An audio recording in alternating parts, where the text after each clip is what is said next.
بص يا بدر، احكي لك الحدوته والحكايه لو انت ما تعرفهاش. انت بتلعب في الاهلي، مستواك هيبقى وحش، هتضيع، هتلاقي كل الجمهور بينتقدك، هتفوت الايام، تجيب اجوان، مستواك عالي، هتبقى نجم النجوم.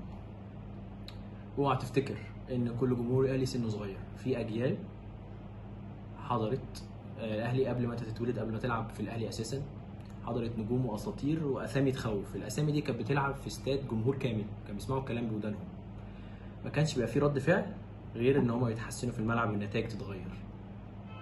الفترة اللي فاتت هاني خد كلام كتير جدا، ما عملش حاجة غير انه عمل موسم رجولي. كذلك قفشه، نعم المستوى ما تحسنش قوي، ما في يعني، لكن عرف ان ما فيش حد بيعدي الجمهور. خطواته بدأ يتأسف للجمهور، احتفالاته في الاجوان، وكل تركيزه حطه في الملعب ان هو يقدم احسن حاجة. محدش قالك ان انت تسمع شتايم وحاجات لاسرتك واهلك، كل ده مرفوض. خد اجراء ضد الناس دي كلها. لكن اللي واحده زي دي تقول لك انت حلو وركز ومستواك كويس وانت بتلعب كويس وركز، تقول لها على المطبخ، فده رد صادم بصراحه. في واحده قبل كده اتقال لها كده من حد تاني، خدت اجراء قانوني ضده. فهي لو عندها 1% غل ليك سواد، ممكن تاخد ضدك اجراء. اللي بيقول لك، الشاب اللي بيقول لك وانت بترد عليه تقول له انا 24 سنه وشوف مين تافه، انا عملت ايه؟ الحقيقه هو مش تافه. كل الشباب دي كل واحد ليه حدوته، اشتغل شغلانه والتانيه والتالته. انت عارف قصة كل واحد، شغالين في ساقية، كل واحد وراه اهل وبيت. هي الساعتين اللي بيتفرج فيهم على الماتش هم دول اللي بيخرجوه من الدوامة اللي هو فيها. لما يجي ينتقدك حتى ده كمان ممنوع في الكورة. هو مش تافه، وكل الشباب دي مش تافهين. اعرف اول حدوتة كل واحد. وفي الاخر هو مش تافه، لان ممكن حد يقول لك هو مين اللي بيلعب لعبة؟ يقول لك انت اللي بتلعب لعبة، وهم كل واحد فيهم الدكتور والمهندس وي وي وي وي وي ودوامة ما يعلمش بيها غير كل واحد وحكايته. فانت مش تقدر تعادي الجمهور.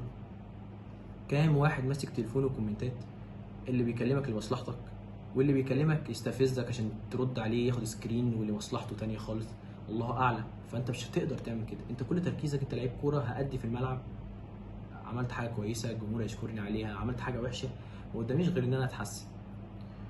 وبالنسبه لو كلام الصفحات اللي هي بتقبض ومش بتقبض، فانا ما عنديش حاجه اكيده، لكن اللي اعرفه ان في صفحات كتير في السوشيال ميديا قصصها بالفلوس، حاطين ارقام حسابات فودافون كاش وي وي وي، هات هنشير لك البوست ده، هنكبر لك الفولورز بتوعك.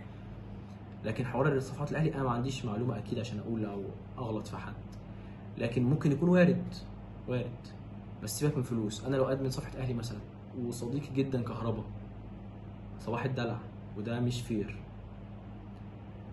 اخر حاجه، لو مش قادر تستحمل القصه دي فانا ليه عندك حل. فاركو، فيوتشر، بيراميدز، كل دولت مفيش جمهور. جبت جون ما جبتش، محدش متابع، والضغط هيتشال من عليك خالص. وبالتالي ممكن مستواك يتحسن. مش انت بس، بقول لك كده، في كام لعيب عملوا الحدوته دي ما قدرش يستحمل قصه الاهلي وبيروح نادي تاني يفك الضغط شويه، جاب جون ما جابش، مفيش جمهور متابعه. هو ده حاله الاهلي، متابعك 24 ساعه.